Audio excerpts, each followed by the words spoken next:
كاورزان وزق اللي حوشيه أبلوناتي وا ولا بالعلياتي زاش كمان عينه وآخر زاكا تيجي رضي ليه أشوف سامنا مني ما مستحيل هو بريء هو بريء تتعرف ولا بس مريض ولا هو بريء أولو أخيرا وامشوشي أتبين بريء كاودو إزعاجا جاء أودو برلاك أودو مرة برلا يردي علم ومعرفته باسي برلاينكي أودو إزعاجا إيه ما مستا أو أنا همشتكن بس طلبنينا لسرع ناشخين أو تو مكتبك على بسوق البارك نبوزنو زيشكا زين وانا سرقكاكا إيه إخباري ملواتيا إيه أو أنا درسي يكم ودوم سيم داين لفاج درسي سيم بدين إيه سملو ذكيتو لو روا كمين يانو دابنيوا دري أنا أودي واري أودي دوبن والله ما مستا خطايتوا أجا تجارك عقوبة عم بدي أجا تجارك أزيتي عم بدي أو أنا شقت شتي هذا كان زمنو وين أخانم أورو كان لبن عادي بلون بهذا كان تيجي شيء باش ناس يا أولاد دبر اليوم ذا كمين كان لون أنا كهاتن فيش من أو هذا قري لون ديني تيجي شيء باشا من دارو دي أنا كمين اللي دارو دي دارو باش تخوا أو وسعة إيه باشا ما مستا من أمر فراش يعني أمر عرسي طلبانم يا باشا لا أقولها من السيدر صار لي داري شو انتظاري دو طلبان بكمتا دينا خواري بيانقران أخذ سبكة عندنا لو يكتر فيعي لو يكتر فيعي اللي تزيوي دا بنيش بعنا زبخهم من زاين سلك زاري ما مستقبل حالو بري أجاي لمني ولو هم مشوشي لسويته مام أول سعيد إيش راداري مكتبي بزر لواني تسوق باكت وشلوا بكر بهواشي دين إخواني خديس كذي دمين رازنا نفس شعبي زابرو دي أقال لأخوي وش زارك هيدي كش تابوش برنبي أوا يلا دي صراحة ما سعيد يعني صراحة خذي إيه كرزوم الزمات كارو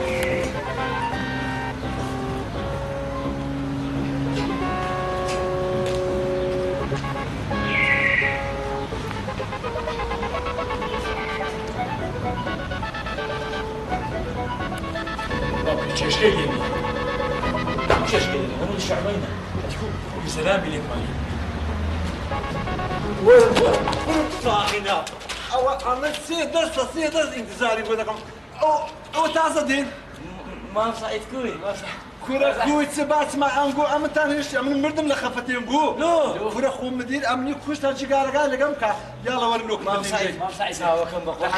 ما صعيد يعني دخيل وما خينا أخوة دخيل سكر أخو ما باري خدنا كينوا ما صعيد سوا كمي القرآن سهرة ما بدزنا كثير ببياناتنا كم تاكلاواتي وهكذا والله بقول باش أدي دركتش كورا وقلان باشا معقول أوري قاطع غتان ديتوا أما وسيلة صغير بان انتظاري بودكم أخذ ذلك قفاد وقفنا شوني لا قلت بعضي كده بيدك ما بالك ما نسدي واي هذا الشيء روجا كدوات عليه يلا ديزو ما يلا ما صعيد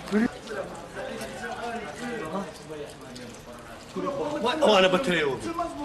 بخوي جيجنا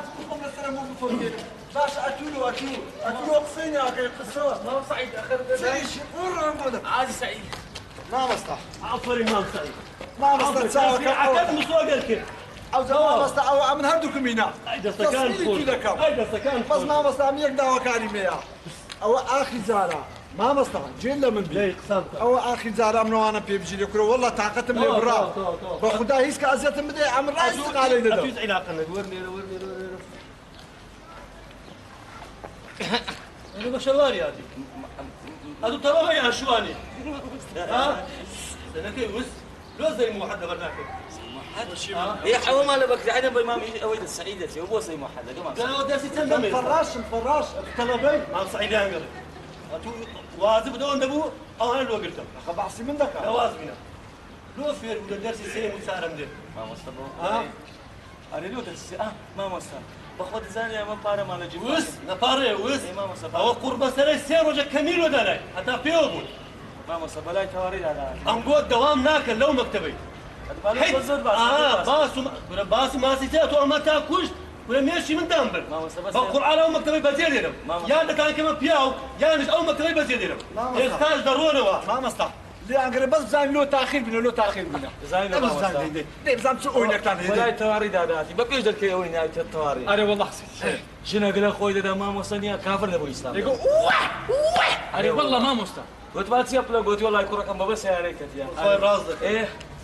نەزیک ما بووە بلونيا پیاوە گنێ خیمدا بەش گوتم پلە عیبە پیاو مایە خین خینتان داوەنیە عادی. عادی. دیار ڕەنگوتان بەخوا ڕەنگوتان نمایە لا لا كلام قواد يبرد باشتر دیارە دیارە بەدوان بوت لە خینمان تەرتیب نەکرد أري والله ما مستوى بعد ما يبدأ دخين ماندا بۆ خینتان یەکە وەرە وەڵە مامۆستا چی لە بتریان نەکرد هاردوك صور صور ئەرێ وڵ دکتۆر دەیگوتیەوە غەدارینەوە خینە سۆرە دەڵێ مێوشتان زۆر ئەرێ وەڵە مامۆستا داوە شەنەرە بە دوو نەفەران بتلك بەمنیان گوت بابەتەنێ بتلكم دەدا بەو یختیاری خوان گوت تەڵەبەنا بەنگۆ دەرێن تەڵەبە ها کورە شەرم شەرم حیوانە بس پێنەکەنی ها بس لونجین بقعد سيبكم آخر ليدان معايا والله قال ليدان كوفة لا خمدة كذا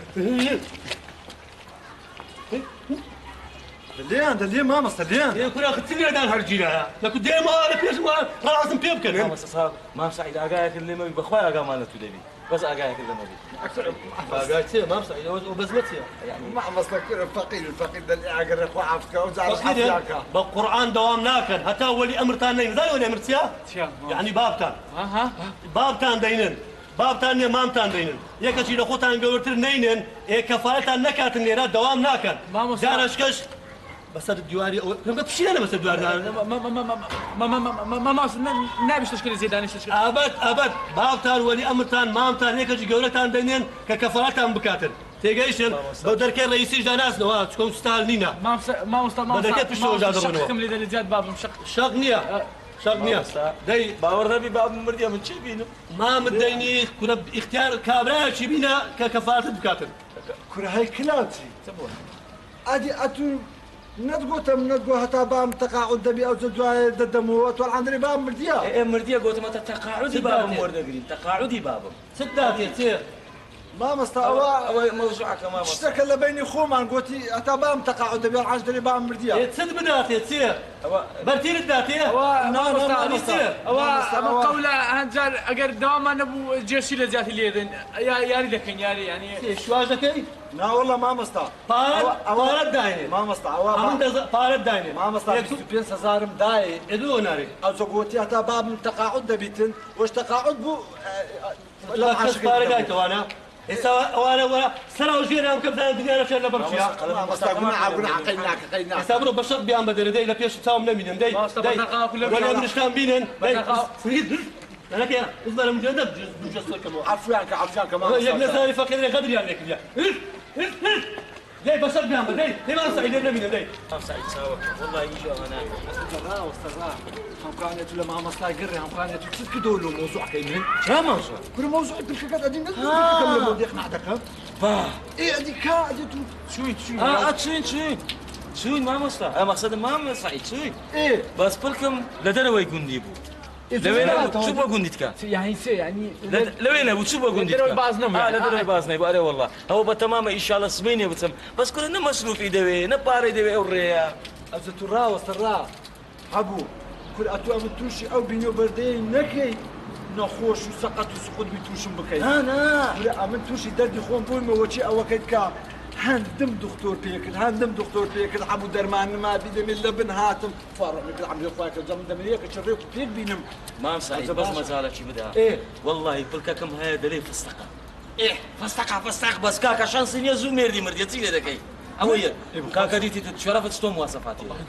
چۆن مواسەفاتیە تابرين دە مواسەفاتەکانی والله مواصفاتك كان بە شەرەفت گێر پاوەر نییە بري والله ئەرێ والله زادر أتو جديد جوانا والله ما يعني ما شاء الله دري خالد ئەرێ والله قردنين ليش وشي ئەرێ والله يعني شتەشی بخوانیە لەناو قورجیدا عاسی دەبی قورجە وندوکە ئەن جوانە ئەرێ والله عاصي بزوم ما بشقنشي يعني لە گەردەنی دیار دەبی ترێش وش قصبين يا أخوة قصب هذاك أنا لو قلت زاني تيا هاكا بيش بيت زاري كم بدي سمين الجمعة بقول لكم بتسمع قدي تيجي دقينا رسمي شدو دينا بس ما كاش بيب شامل عادي والله بيم قلت ما مش ما مش قلت ما سعيد نية ما سعيد لك قوس يعني نية تساحل دينا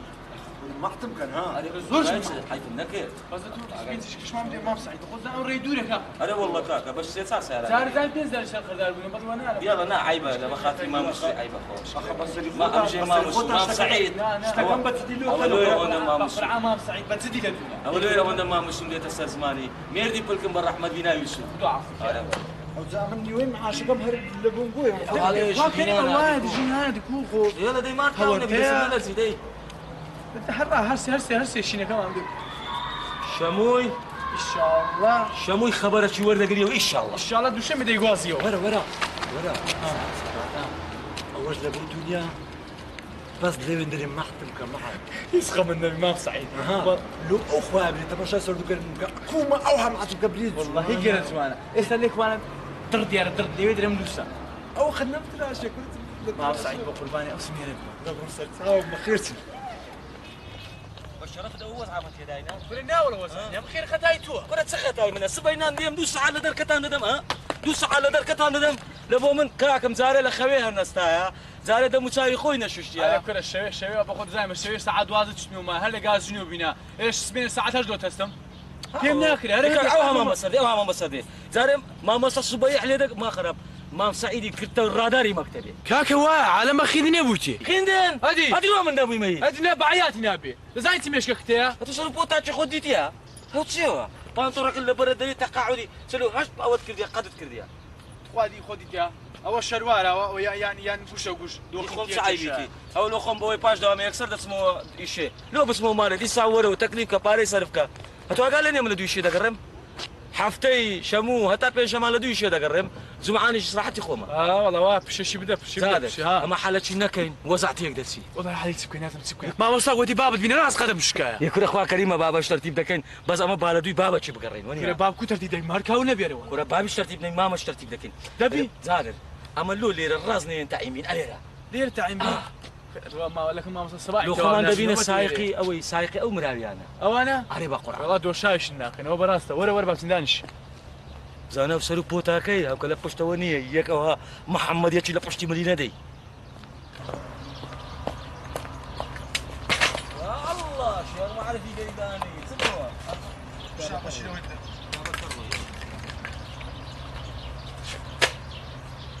باشا وكذا وفهموا زي فلوس زادر دي تموا سدي تو اوتا تو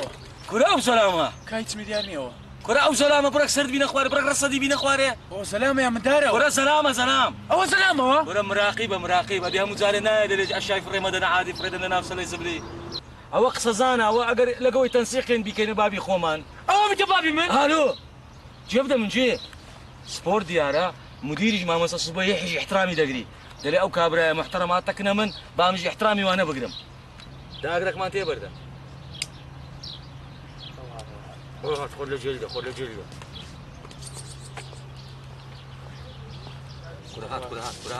كرهات صدق يزنك قوم شو مكان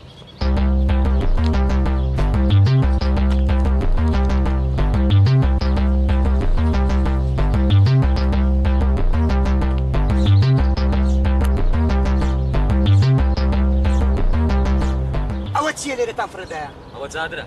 او برويا كنا نقول أبنا بشر لو نقول ثقافتها هيكتان لو أوتشي فرضان ده وش تبيسانا ليرا أو باركة دروس كده لو خدمتي نقول نجلو يبيسكان بسقوديا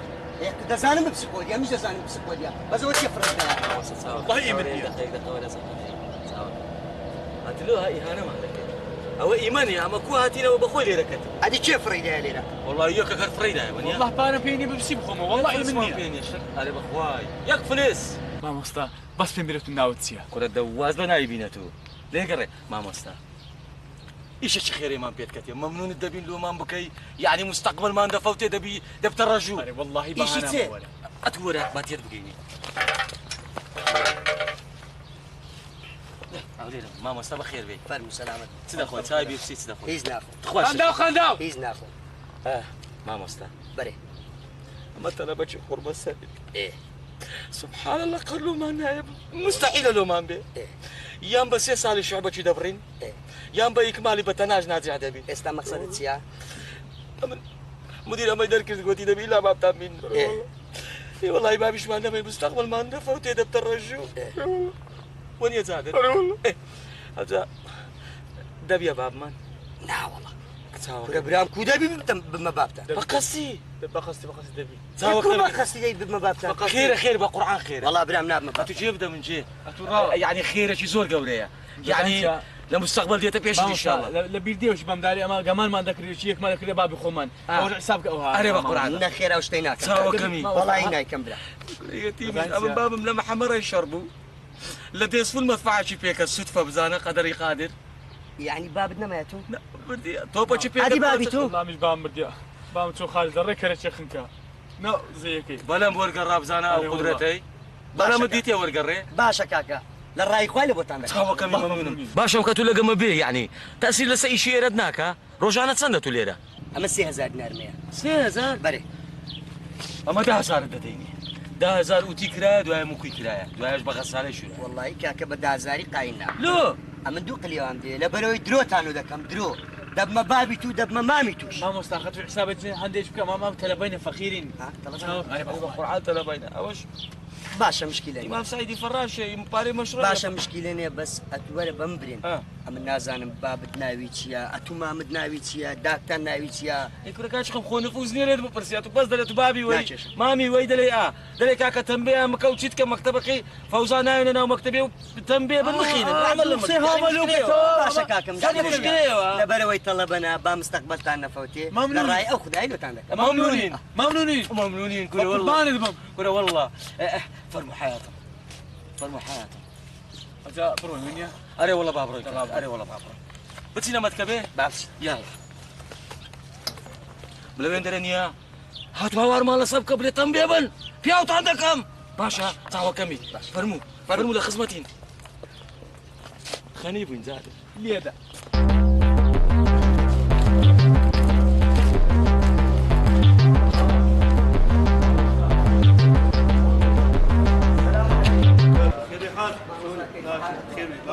او بابي ويا مامي ويا وهناك ما مستقبل بري أو كرمو أوش برازا ايه باشا لبرت برد كيف او انا بري اوي شي خراپە دەکەن هەفتەی دوو ڕۆژ دێن لەو دوو ڕۆژەش دەست دێن بە دەرکەش نایانە ژۆرێ فێر بن لەسەر دیواری ئاوی دەبن خۆ پێ دەکەن لەسەر فێ کورە قەشمەری دەکەن فیت فتێ لێدان کورە نییە ئەخلاقی تەڵەبەکانی کەسیان تێکدایە بە قورئان ئەوان هەربیان بێ و مارێ هەر لەمان لە خۆیان دانیشن ئەوانە تخوا تەڵەبنەوە ئەوە بە چار ساڵی یەک ئەوەی دەبڕن سەفی دەبڕن ما مستقبل زمن هیچ نار إيه. دەڵێن گۆشتیان لۆتو هێزکەشیان لۆ من ئەوها. هێزکیان بەخۆم لە تولەکەی دەرسێ بە تووشیان لە خشتە بردبین مامۆستا خشتەی چێ ئەوە چیتوە كاكوكا بەلێ یەک دقه ڕاوەسە قسەم تەواو کردیە من مامۆستا ئەو مزیێوە مزگەفتێن یا او ماما او بابي وش بابي من هنا بەخوای ئەو بزانم لە خشەدان بردیێن والله اوي هي الشيناي هي لا قوبقران ئەو گوندانەی قوبقران بلاي تبقى سفيان لودي ما مستاهل كتو مش ناقص ئەمێن ئەگە بەگەڕم نەچم ئەو کاکۆکەی دەناسم لەچێ ئەتوو مراقیبی پارچنی كره بابا ئەمە شنای مێلە لا کۆپەکران اجي کورە ئەمە فکرم گەلە باشە والله ئەتوم دیتە و مراقبی لە پارچی بەخوای مام سعید قەت درۆیان ناکە بەخوای ما مستاهل والله يا متناف قناعاتم هو بەخوا ئەمیش وە دەرێ ئەوە لە چێ ئەوانە لە چ جوان ڕاوەسە جوان ماما استا ماما هاتيا دخسه شبكه ماما شكلها شي بشتينا ماما ئێستا چیان لێ دەکەی مامۆستا والله ئەگەر ئەوە کورتە و ئەوەش برازاتە و بەرێ ئەوە کوڕمە و ئەوە کەفالەتشان دەکەی و بەرێ کەفالەتیان ئێ، پیاو بن و دەرسی خۆیان بکەن و هەموو تەڵەبەنینەوەنا دا کەسیان وەچوان دەکەن ئەخلاق تەسیر لەو تەڵەبانەشی کردێ کاچی بە ئێ برام ئەکو تەحملی وان دەکەن ئەمە بەس پێم برە کو تەحملیان دەکەن ئەو جێ ئێستا ئێستا ئێستا دەبی یەک تۆپتۆپانێتان پێ بکەم لە چەند درێ؟ لەناو ساعێر ئەسوای بنە بابە ڕاوەستە مامۆستا ئەتو دوێ لە مارە تۆپتۆپانە پێ لە ناکەم مارش تۆپتۆپانیان پێ دەکەم ئێرە جێ تۆپتۆپانە نییە لە مارش وەجیهاتەوە لە مارە تۆپتۆپانیان تۆپتۆپانە پێ بکە ئێستا دەبیش حەفیان بکەیت عفیان دەکەم بۆ شەرتەی ئەو ئەفعالێ هەیەە هەرچیکەن دەرسی خۆیان بکەن و پیاوانە دەرسێک دێن و دەرسێک نایەن و ڕۆژێک دێن و ڕۆژێک نایەن نانە دەبی حەفیان بکەیت مەکتەب کوا دەبێت کاچی ئەتۆ چار سال لەو یەک شوعبەی چار سالە شەرم لە خۆت ناکەیەوە تو شەفشێ نەکەی. ما سعيدش انه وكر يا قرب السري لا بشتي قرب بشتي قرب السري خدا كافو حفظك انت ثلاثه او انا قلت يا بلا زايتو كوما مستأسدا او امش اسد والله ما مراسك ما سعيد طلبه وابو طلبه ها طلبه وابو ها شوانيتو سي كاسبه ما كاسبه كاسبه ما مستبق رخصة ما ندير في الشعب اخ بياو دبن يا ودبين ما مستبق كلام شرف كلام شرف واحد ما مستاك بياو نبن بياو يلا بالقران او زارنيه قصيتوش ناخوات او اخر زاره اخوته ما مستاك زبرون او زارك بياو يلا بس ما من بري ذاك بتكسرين انا سيدينا بابا امبر اللي كانوا هذا يدينوا تسيم لا ما مستبق قصدك كتابك انا انا ما ولا سعيد ما مستع لا انا اولك نتوب يودينا ما مستبق زور ممنون ما شاء الله ممنون خلاص سامي أو توك ماني بتشيلك والله هذا هزارك كمان بدوا ده هزار ده هزارك ايه بدوا هذه اون دريه تام بممكن ده هزار اشتام بدم هزارك ايه بدوا والله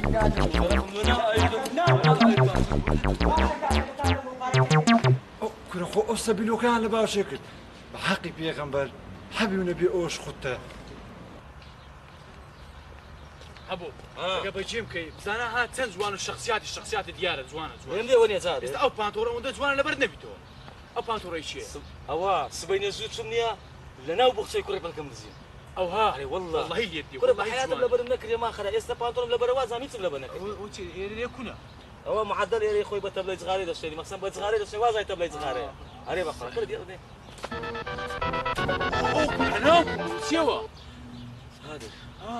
سوتام اغرم تيبر وشي قالب ابو زيد تابع ما لو اغر ديتي سيوا كورا نديتي هذه مودو ما مزد نديتي تو كمان بس والله بس قاسم لي ديال كورا اگر عباس شو هاي ليله دي كنا كمان بس كا كورا ديتو خازي نامي يا بس مودو ما مزد نامي والله ما مسم لي ديال كورا ما كهرا ما بارنين ما مز لا تو اواري هردي انت كمان مسكا كورا اودو ما مز الرحمه لمرديت اوف بس زايت يا حرسك يا لقد حرس حرس وحرس ها او حرسي كولوي اقناعك لوي لا كوي نازانم حمايه ما تكاول نبي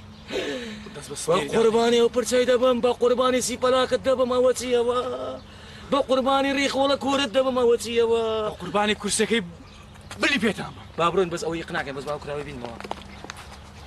بروم الا شوف كاين او سلامه يقنعك زين سبيدرين ورا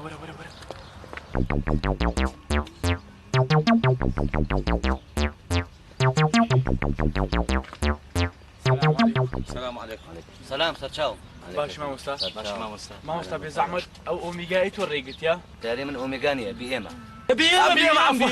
ما مستاذ بيما كانك ما ريقت يا او زور دبن ما مستاذ بي ام اوتوم او انا اشتري لك راك بيما علامات بي ام في وين اخواني يود طلبنا يعني صاحبي خاون جراج بابلين ما مستاذ ما طلبشين كاسبيشين والله اخذ مدك يا ما مستاذ يعني سعرك كم ريق انا والله سالك ريقت يا ما ريسي تريلي قلت يا تمام بين لا بارتش اشاني هنا او مرورها قلت بارك قلت باب سكي بريم اره والله او زي ما مستاذ دا قرينا لا بارك يا تاجيش تنزنا باشا استاديوم لايدا بم وارش مسياري لايدا بم ريق في استاديوم باشا يولي ردانش أي مني؟ نا فيز ناك يومين استاديوم أي باشا بالزورة استاديوم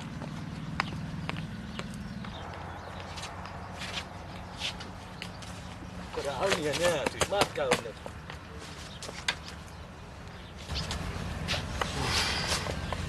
دزاني بون تكاك او زيان امن ميانا توي دستي ناس لك ما بيأمنه ولا هردك مانين هستا بابروي تيجي قبل باب زمان وكساي ايوان كل ايواني تس ايميل ديوانا زاد دلم لو لي رسمه شي نغري كامل فيها كره اديكو والله ذكي ورا يلا اسمك مقول يا مرسل ولا دي ولي كم برام برام تاو كاميرا يدير بينا جيل بودي يلا داي رحمه الله ملي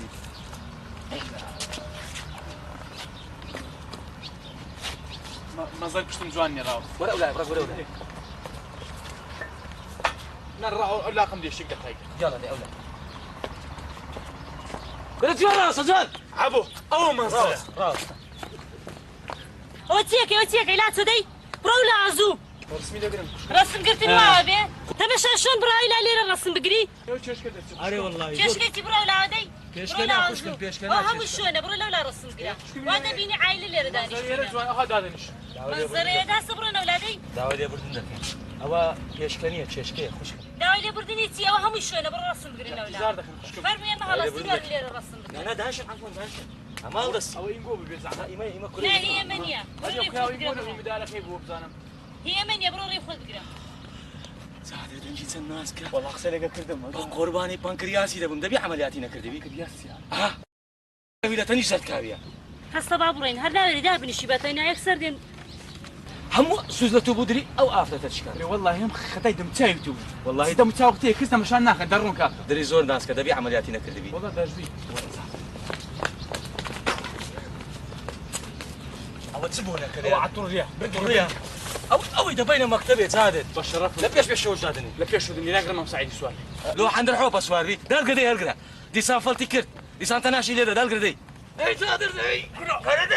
لێ نابتۆ لێ لێ نابتەوە نا والله ئەو دەستەرێ بچین چ بکەینەوە کەمە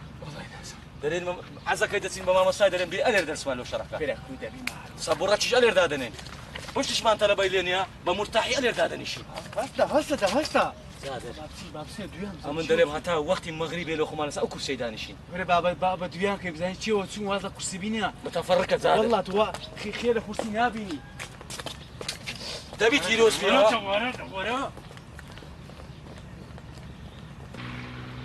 دومەیمونە هاتنەوە دیسان باشە ئەو باوکم بوو نەهاتەوە گەراز دوورە تا ئەگاتە سەر زادە و دێتەوە زۆری پێچیە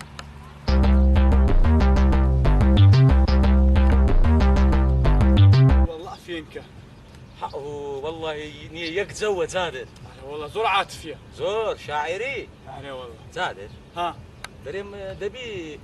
ئەو ئاوە ماسی لێبی والله لەوانەیە حودیشی لێبی برادەرەکەم گوتی حوتەکەم گرت والله ویان گۆدە تۆ نازانم مەیمونی وەکو ئێوەی لێیە على خل والله كم حلقة برياشة زادر ها. دەرێ مەیمونی وەچی بە لێیە وای وای. شەرەفت مەیمونی وەچی بە لە علومی خوێندیتت مەیمونی وەچی مە لە نایە والله إني نا والله والله نمديك برادەرەکەم گوتی حوتەکەم گرت لێرە أنا راني هي باشە ئێستا بڕۆ دواوە بەسڵێ براوەبێ لێرە ڕاوەستن إيه خشم بزير السيبرة أو لهم الروج بو زادر ئەی بێ بۆ ئێوە خەڵکی زعاجەکەن زادر ئەمن دەلێم سەرا و سەرکی لە ناواوێ لێ نەدەین ملواني بكين لەو بەری دەربێن چ دەرێ والله عزك هيدا تسين ها وەنیە یاڵا دەش ئێ ها لێرە نازان پێت ناکرێ ڕەحمە ئیشەڵا ملت مشکێ ئەوە باپیرم لەوەت خۆی لە زەیکە لە چێ لەو بەرەی لێیدا بوو بەعەقڵ لە چێ سەری دەرچوو بوو لە چێ؟ لە خەلیجا عەرەبی أنا مدري. کوێ شاشی نابوو بنزێژ هات دەبی ئەوجا؟ زادر وەرەولا وەرە لای بچمانە دوورکەوە شەرەفم گرتی زادر کچەکە ئەوهای دەکریتم شای دەکردنیە هاي ئەوهایەکەم لێ شامين دخل أقل وەرە لەگە منی بە تو ولا لقمني بقرعان وەرە بە قورعان لەگە منی بقرعان لقمني باشا هستا أو كذي قلت لود واحد نا بقرعان لقمني ئەوهای لە من کرد گوتی ئەوهای کردێ گوتی ئەوە جێلە ئەوهای کرد بە قورعان گوتی ئەو جێلە زين داشك قلتي ميمون كيف لنا أخي دري وأنا بأقل ليه دەزانم مەیمونەکە لەگەل توی بوو یعنی ئەمن لەگە تومە ولا لقى توي بو راستا. علي بخوان یاڵە فەرقی أنا عفونا عفرتنا کتابەکە زادر بەژێ من دەکەی وازیان لێ نانی دەبینە لەزگا تەواو گرتیتی کو ماسی بە سنارەی ئەوەی وەدەبی ڕاوچی چ دەوێت تو زوري مري بس نبي أوصي بري فندش كشان بڕ ولا خدي بكارني باشە دایکە ئەوانە شێتن ناکچم شێت نین ئەوانە سەقافەتیانی هەرەوەنە لە دنیا گەیشتونە یعنی ئەوتە لەو پارکە گەورە و گرانەوە دوو شوێنمان کرد هەر کەوتنە دوامە یعنی ئافرەت وای لاتۆ نەتوانێت بەتەنیا لە شوێنێک دانیشێ ئیلا ئەبێیان برات لەگەڵ بێ یان مێردت لەگەڵ بێ یان کەسێکت لەگەڵ بێ ئینجا بترسێن لێت نزیک ناکەونەوە زادر ئەمە چ لەگە وداکەی بکەین داکەی من زڕ دەلەی لەزگێ معدل وازی لێ نانی داوي يقول شقشقي هم مزجونة بيسا قايدنا كرة زوني وي هذا حساب كان يوم ملحمة حبة وجي دار نايش حبة شي دخوي شريقة شي يدي وجي وي شريقة زادر أمن دريمنيا أتبرونيا بس داك كي مشغول كا أمن دو كلمة قصيدة سكي لكم عارف كو مشغول كم كو كرة دروي شي بيوني يعني أتو معلاني لا دروي يعني دروي لا تخار بابا يتولو مايتو أوي دريم ما تكاو النبي بس بد بينم داك كي وام مشوش كي قال لك سكيني بابين يا كرة بابي تبع بروش بيم بوري أو بعقل بيم أقلنا وندي جرازيا هم دورا بشي سيارة درجنا هذا مغربي خرج بيه دایتونی ماڕۆمەە ئاوێ دەبڕۆ لە بەڕادەتی کە زووەرە باشە هذا كسك الروي بقرآن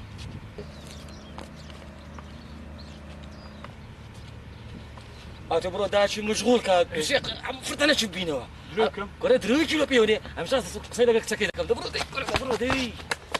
خارة مقصد لنا بياوتو ما مستايكا ئەکەی مشکلێتە پیاوم بیا پیاوم والله قلت ما بياوتكم بابا الشردي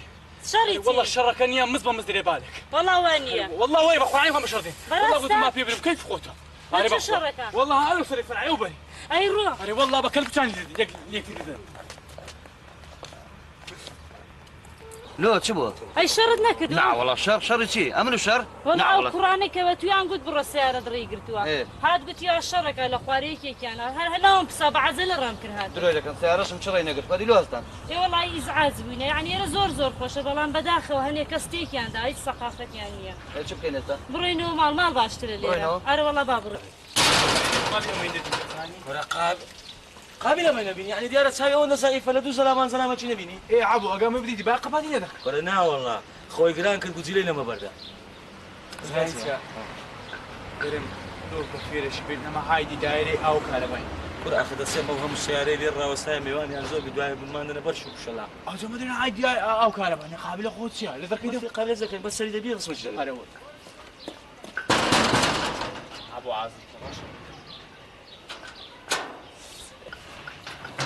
أو مساوي شي جزوان بيز عمد او ما مستوى او تنور ريشتي او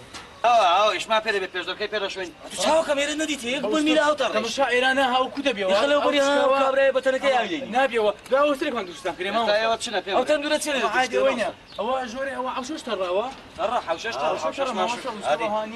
كل سنة وصلت لي قولوا لا سوا نقول عيبا بدي ساعات يوم زانا بروني لا چیتی كل ساعات أنا ما وصلت لأخوي ما وصل أفندي أنت مش ساعات كتمشاكا ساعات چیتی کات هي بريسري تو زمات كاول نبي أنا نايبرك زميلتا نبي ئێوە بە من بڕێنە تا پێش تۆ دەرەمە پێش گوتانەمە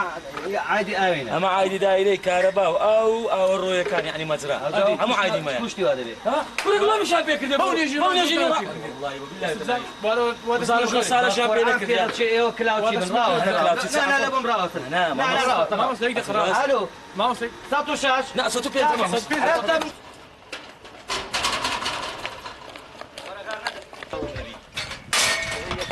كم زارت أبتشير هي كم زارت أنا والله يكمل شو كهرباء كولان البرية زاري خود مشوش نكي أو زاري شكك تندي دوي غيرتي دوي غيرت أقام ليه برقي شكا ما تنت باشا دبرو سريع برو سريع كشفت شيء ودي زانت سهل ودي حدودي وزي خبر مدي أقال لي برنبي عم مشان خوار براس أنا والله عندي وارد فيهم كده بقول لا تشوف كده بس حق ماني ده برو سريع زانت سهل ودي دبرو ده صحق ماني لا عمودي خوار أخوة سير ها بابي بو والله يناول كسمت ما أتكاون النبي زندقم أنا لودي زان لبني واريني هلا بندي واري دم والله كتكلم بقول حزت الله ولا ذكيت دم شوية وده ذكيت دم خافي ده شوي زين خافي ده شوي إذا خوي كيف شام ده أو كذا ذكيت دم باش بيم خوار من كذا بيري بقى تو قبابي هات تنقابي ده كم تبرين إيه برش تنقابي بلي بقرآن وبكذا اسم رئيسي إيه باشا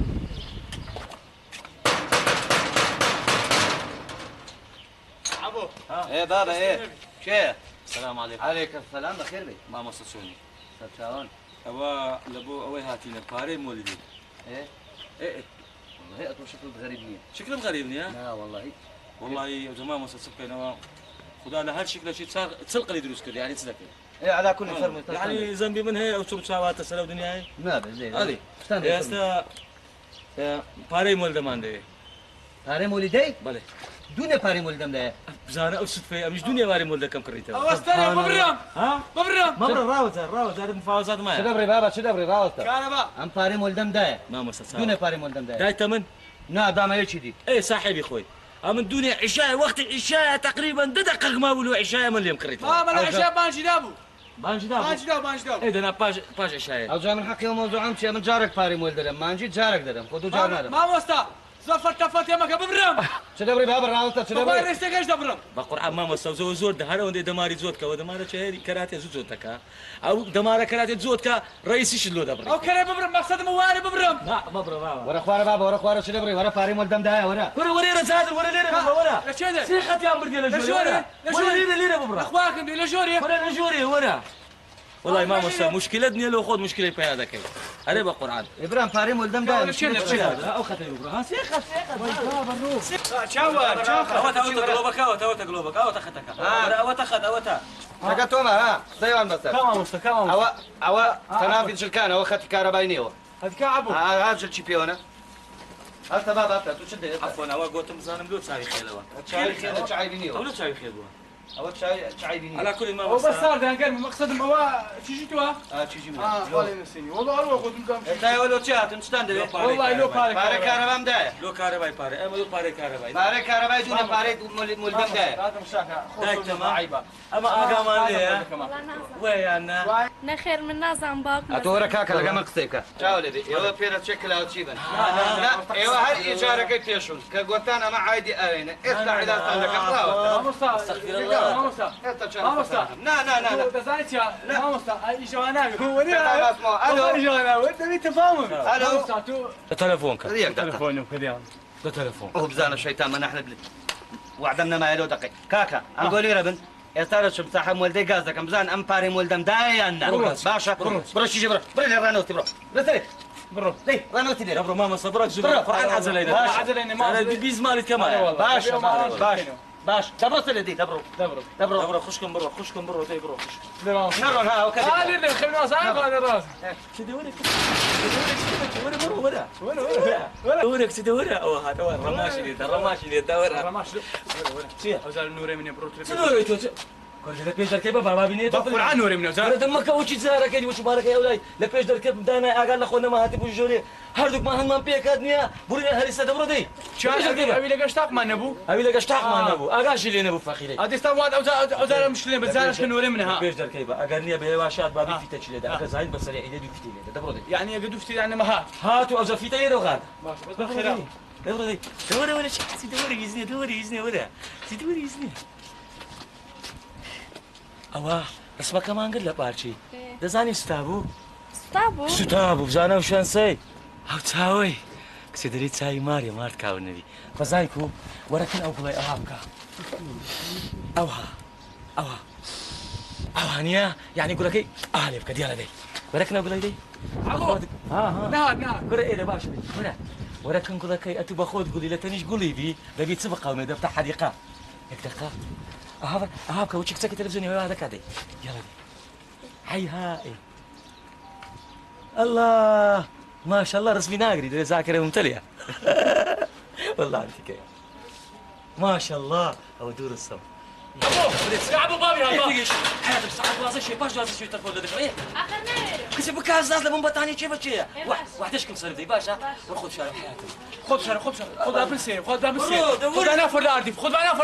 خذ وكيل ورا بابي خذ شوج مكه الله او بلوتسواني والله حديقه شي خوشانه الله ما ردت انا بيبري شانس هذا لقيتوما او تتصحم ولدك كان اتو كودر ما تصحم ولدك مكاك ايوه ام دايه يعني شي قلت اما بارم دايه يعني دوني هذه ساعه مودينيا شو يقول ايه ما تقوم تصحم ولدنا اهلنا حكومي يعني حاشا اذا كان حكومي تعال اذا كان ذكر ودي انا نابلس يا اما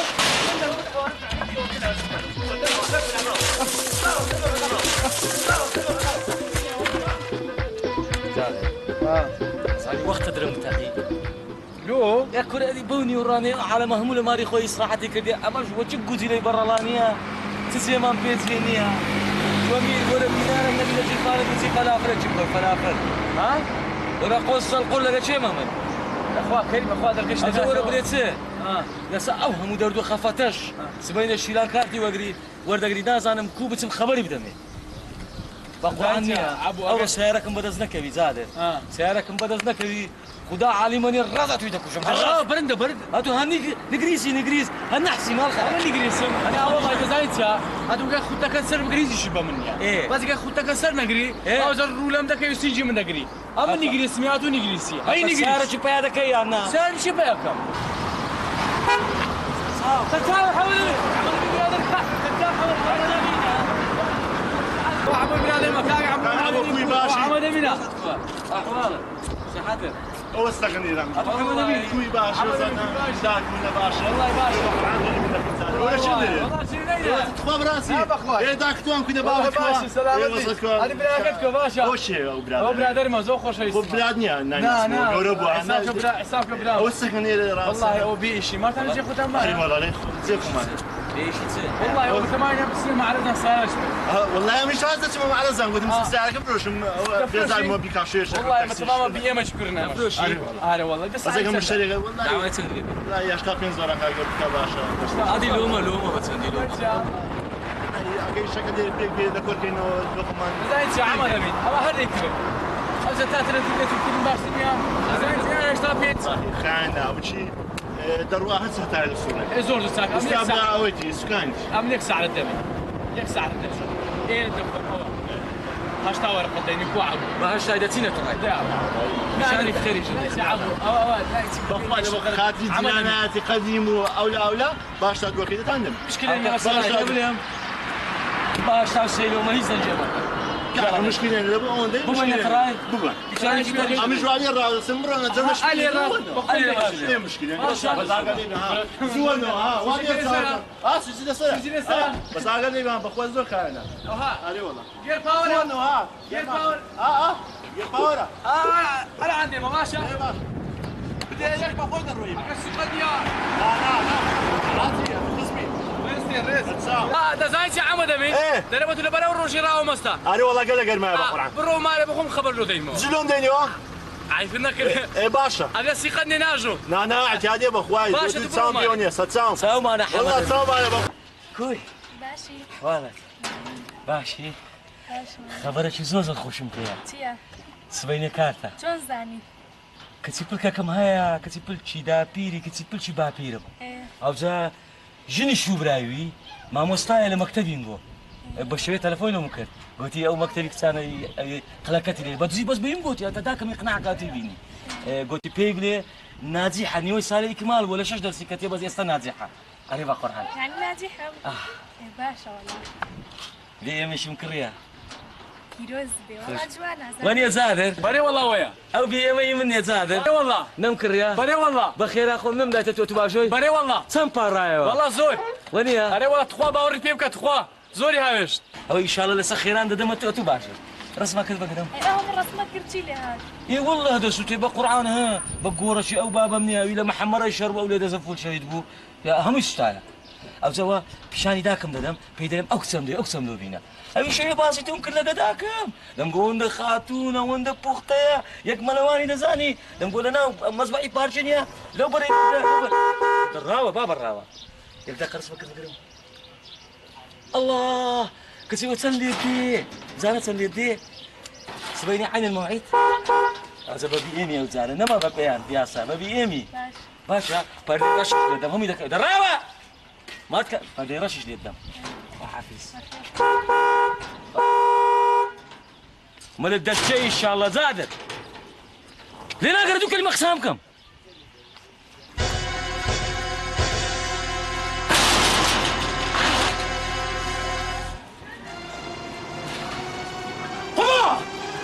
هاشيلان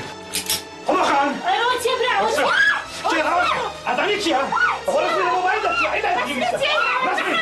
حمادي شيء هم خان واحد ما تسكت به هو تبغى يا باش ما نعرف هذا بني هي اول رسمي كي اي اول شيء رسمي شيلاني انا ما اقدر اول رسمي شيلاني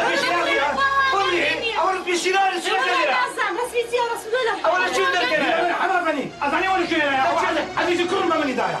عزيز ما تدايا عزيزي كرم بمن دايا الحمد لله لا ناجي اي او عاده من الطبيب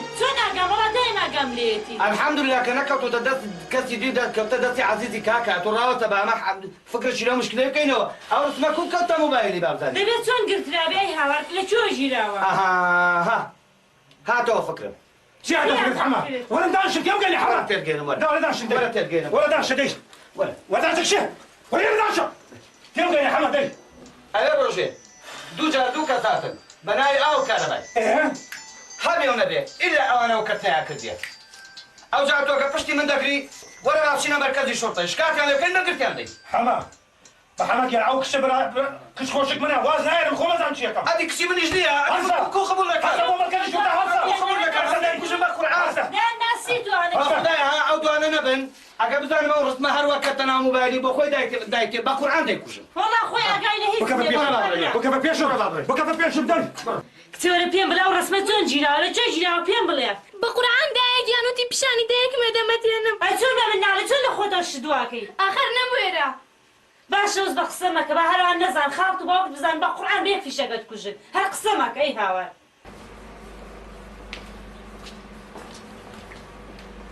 عەبدولعەزیز ئیبراهیم کوی باشی باش عەبدولعەزیز چاومانە عەبدولعەزیز ئیبراهیم ڕێستێ ئەرێ بەخوای لێچێ جارەکەی ڕسمەکە بینا بوو مەغەوەش بوو ئەو جارە ڕسمەکی نوێ بینایە زانە ڕسمەی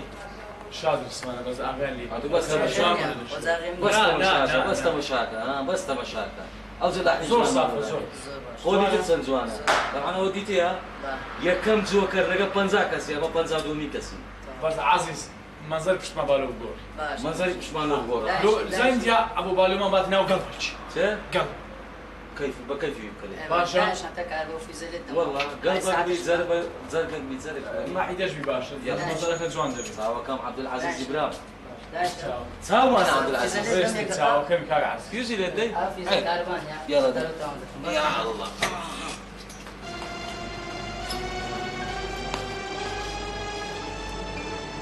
هەلو بابە چێن دەری زۆرە دوکانێ و دوو کابرای کاتنە ئێوەکەی بسمیشیلانیای ناو لە دۆ مام زۆرە دوکان باشە باس انا كاين ديتو كهرباء يقولوا كاين ديتو انا فيزي بموبايلي انا ونقول لك كهرباء ولا كجات انت باشا استا التليفون الاولى الكهرباء يبدأ لا مولا كجات زاد فيزا انا بملي وانا بايت سندينا انا برزان بابا اوتا زحمة ولنا دروا كاكي يعني ولا دري موظفي آوي ولا دري موظفي كهرباء ولا دري كهرباء زول طرف دكان آوي زول طرف دكان لا خير ان شاء الله ولا دري ولا أعطوا خشكو داخلني أعطوا عبد ناموسني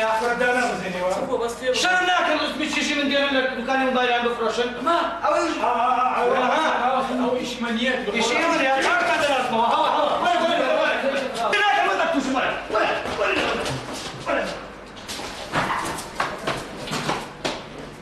برو دام كوجي يا صاي نزلوا تشلي لك كيف قبلوا خدناك لا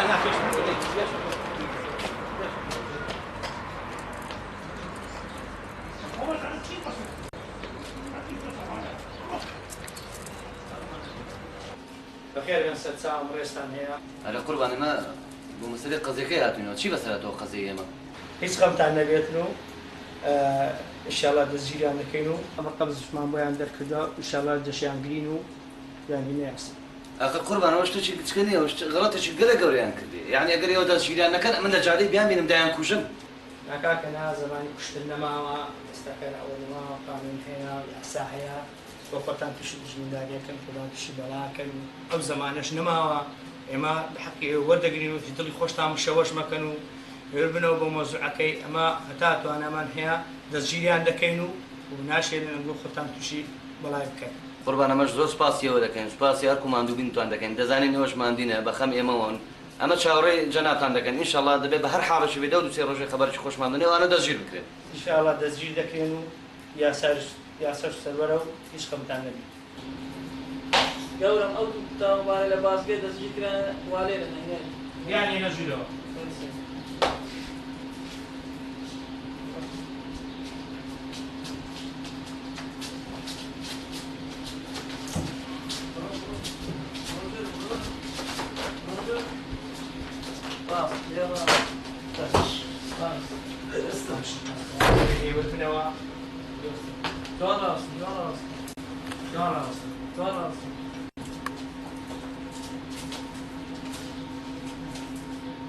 عشان كان هبوط أنا تاكد هنا مسعى من جميع إنه هذا كان بس سيدي بس مكسر كتير وقرع بس كذا لا أستاذ خلاص سيدي موبايلك إيوه إيوه القرآن يقول سيدي القرآن مرسمنا كتير جزاني بس أنا شلون بيقولن أهات نظام شيء أهات بس أهات كنا نتاشيا أيوة كاك دام شغل زي قوت يهودوا لا ما بقوان لا يا بابا الماشينة ما عندها هذا الشيء بدأ التوفيق بقواري ركنوا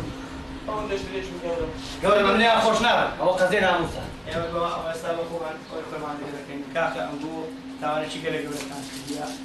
بەرامبەر ئەو برایانە کە دانیشتنیە ناموسی عالەمێش گەمە نییە بۆ ئەوە دەکەن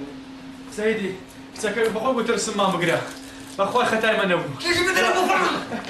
چیژی من بەخۆی گوتی بەخۆ گوترسم بگرە بەخودای موبایلەکەی من نەبوو ئیوەی بەقورعانی سەیدی من نەبوو بەخوا سەیدی بەقورعانی ئیوەی بەقورعانی سەیدی من نەبوو لە مەکە تاوانی دیکەتان کردووە و هەر موبایل نەبووە ئەمە سیارەتان بردیە ئەوە بردی سیارەتان بردیە پارتان لە عالەمی وەرگرتیە بەقورعان و پارە لە عالەمی وەرگرتن هەزار شتی دیکەتانەیە ئەوەندە داواتان وا لێرەیە گەورم شتێکی دیش خۆیان کردە مۆزەفی ئاوێ خۆیان کردە مۆزەفی کارەبای خۆیان کردە کەنۆر لەسەر لەبەر یافتای نەبە ئەمە دەمزانی چم دەکردن احترامی یافتای دەکردم ئەمە دەمزانی چم دەکردن سەیدی پارەی مام سەعیدی عایدی منە ئەمن وەم کردیە بەس مەسەلەی سیارە دزینەکە ئەو ملبامی هەیە سەیدی بەقورعا ئەو گوتی بدزە سەیدی ئەم نازم دزی بکەم بەخوا ئەو گوتی بدزە بەقورعا ئەمانە زۆر حیلە بازن بیان بڕوا بکە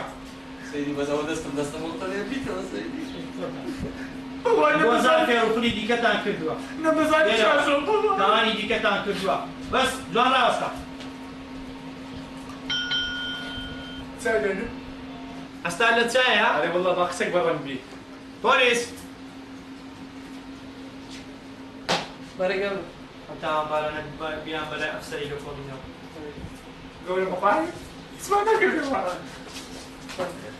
والله خطاك والله قلت سيارة كبيرة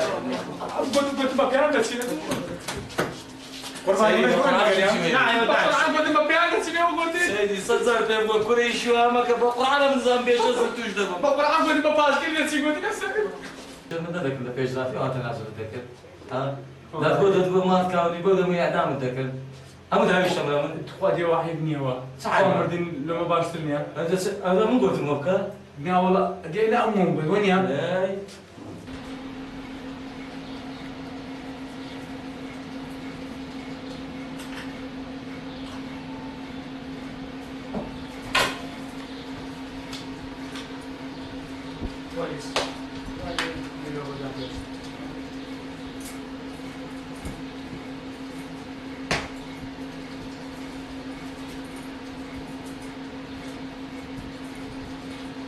سيارة بيمي برادر دينا بيستقبل بيريا ونسدك أجمع موليات قلت بينا هذا أصلا تعب شوني قلت له بيما كنا فروش ما بيم كرني بينا ما شاف شدة كذا أنا لا وي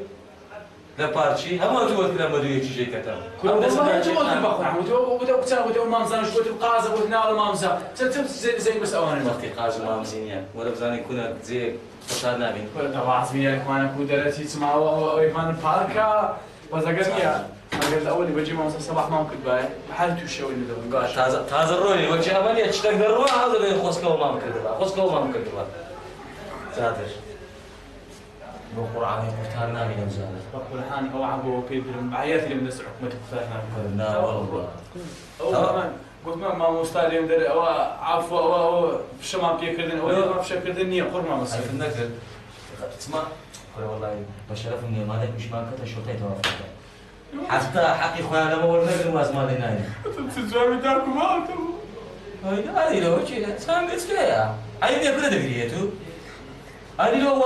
فش الدرك دقوق تلو من فلان جلو من أول لو من ها هذا بسرعة وسردي هذا خبر يا بدر ولا دقيقة زانا عرفتني من يدي والله فعقد زمانها الشيخ هذا والله ما تتنزل لكم لا تتنزل كان باب أو دقيقة تتنزل كان جرب يا إذا بأوقات تنزل كان أنا مش ممنون بيه ناس الشام مات كاين واحد الشام بدينا من وراك كاين والله الواحد تدمر توبيتك ولاك